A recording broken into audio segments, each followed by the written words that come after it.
We come now to the 9th visit, where we shall analyze the 9th principle of success, which is personal initiative.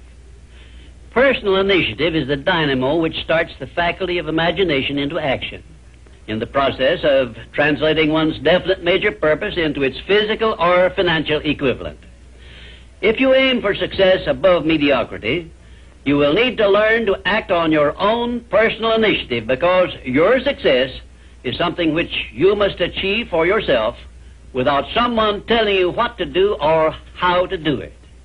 Incidentally, Cyrus H.K. Curtis, the former owner of the Saturday Evening Post and one of my collaborators in organizing the Science of Success philosophy, was responsible for a motto on personal initiative of such great importance that I want you to have it.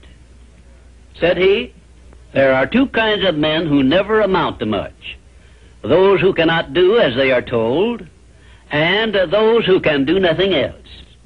Of course, Mr. Curtis's implication is very clear. He implied that those who amount to something worthwhile in life are those who move on their own personal initiative without being told what to do or why they should do it. The men who stand out in the minds of the public as the greatest successes from the days of George Washington on to the present are those who chose their own occupation, business, or profession, and moved on their own personal initiative in achieving their purpose. And those who are getting ahead most rapidly today, no matter in what position they began, are those who promote themselves to a higher place in life by acting on their own personal initiative. The habit of personal initiative not only inspires one to move on his own responsibility, but it also influences him to carry through until he completes that which he undertakes in a manner pleasing to all concerned, because he knows that a winner never quits and a quitter never wins. And right here is an appropriate place to say something I perhaps should have said before, namely, that a big success is made up of a great number of little circumstances, each of which is so small and seemingly insignificant that most people pass it by as not worthy of notice.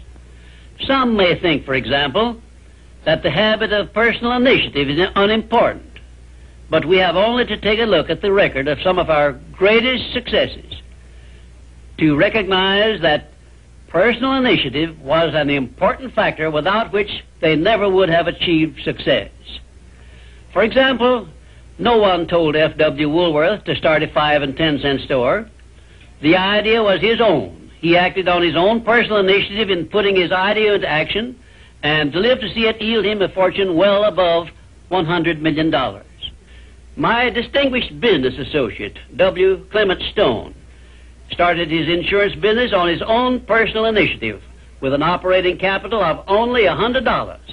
But he followed through on that same personal initiative and made his humble beginning yield an annual gross income of many millions of dollars.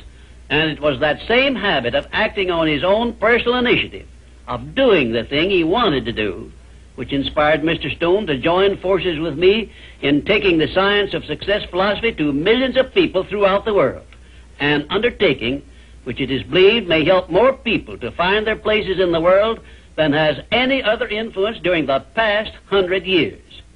The habit of personal initiative was the chief trait which helped Henry J. Kaiser to build a great industrial empire and raise himself to a high position in the industrial world. It was this trait of personal initiative which inspired Mr. Kaiser to pile up such an enormous record in the building of ships during World War II, despite the fact that he had never built ships before.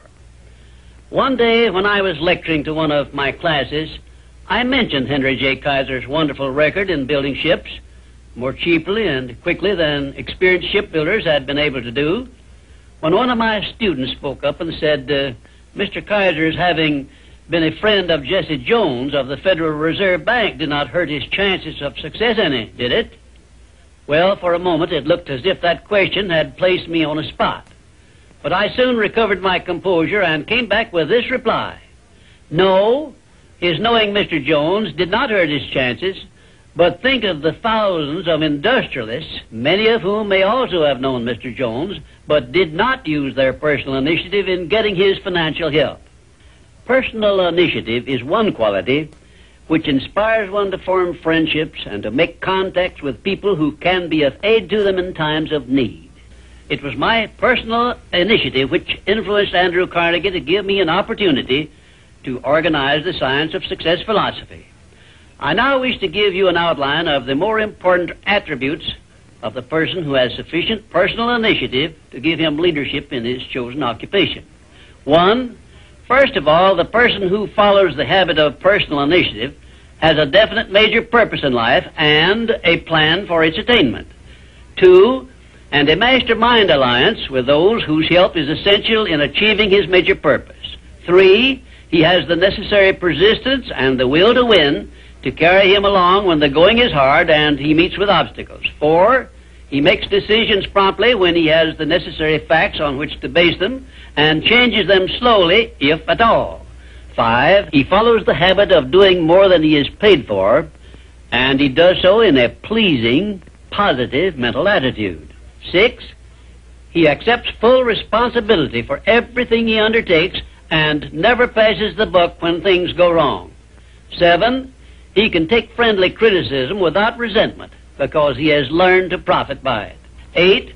He knows what the 9 basic motives are which inspire all human endeavors and never requests anyone to do anything for him without giving that person an adequate motive for doing so.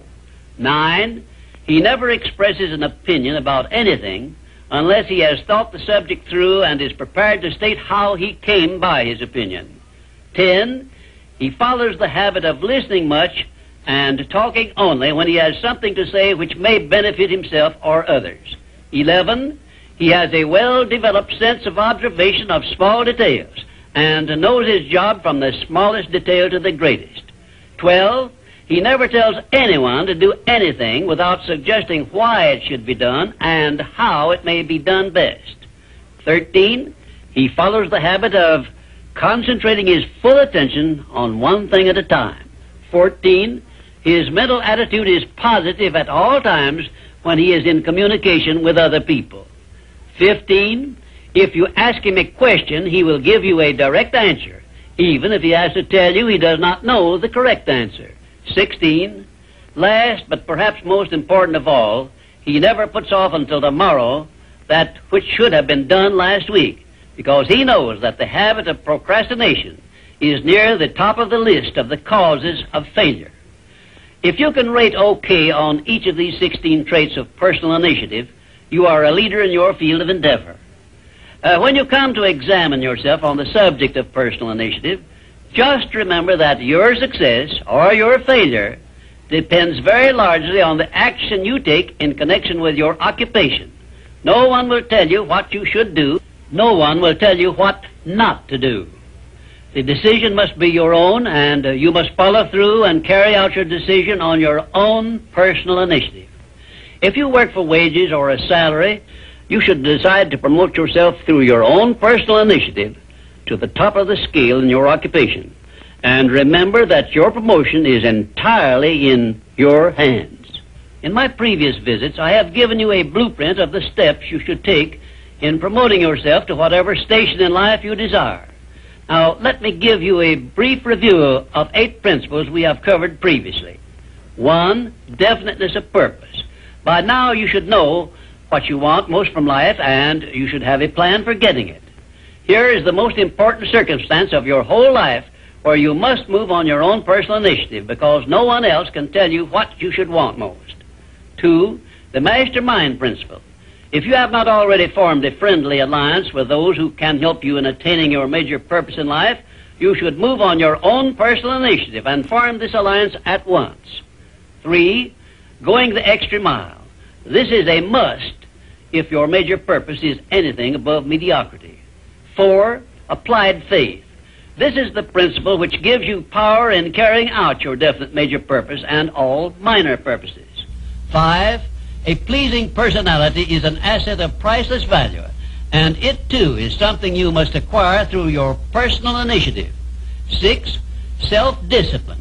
The 6th principle of success is also something you acquire through your personal initiative. 7. A positive mental attitude, which is the most important of the 12 great riches of life, is also the product of your own personal initiative. 8.